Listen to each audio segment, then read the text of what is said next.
बच्चों, अब हम संज्ञा और उसके भेद के बारे में पढ़ेंगे। संज्ञा किसे कहते हैं अभी मैं पढ़ूंगी बच्चों। जो शब्द किसी व्यक्ति, वस्तु या स्थान का बोध कराते हैं उन्हें संज्ञा कहते हैं। जैसे मोहन, गंगा, आगरा, मेज आदि।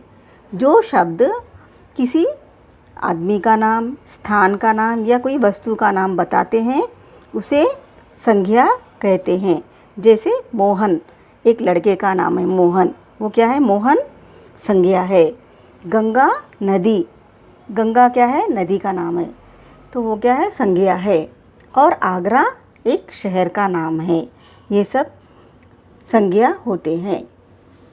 संज्ञा के मुख्यतः 3 भेद होते हैं। व्यक्तिवाचक संज्ञा, जातिवाचक संज्ञा और भाववाचक संज्ञा।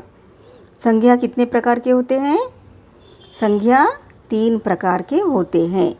व्यक्तिवाचक संज्ञा, जातिवाचक संज्ञा और भाववाचक संज्ञा।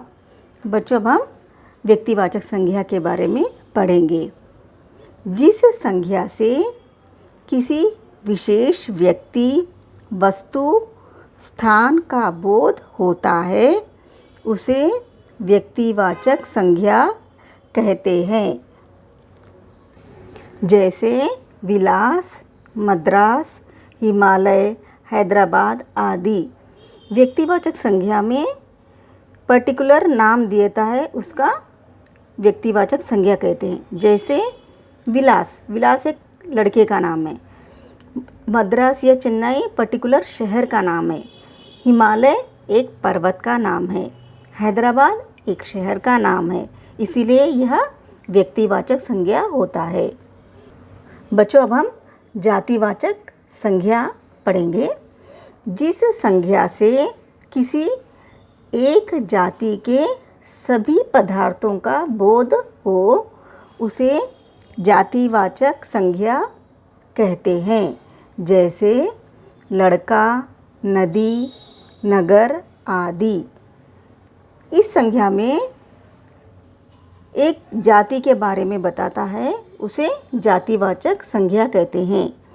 जैसे लड़का, यहाँ पर लड़का, नदी, नगर आदि दिया हुआ है।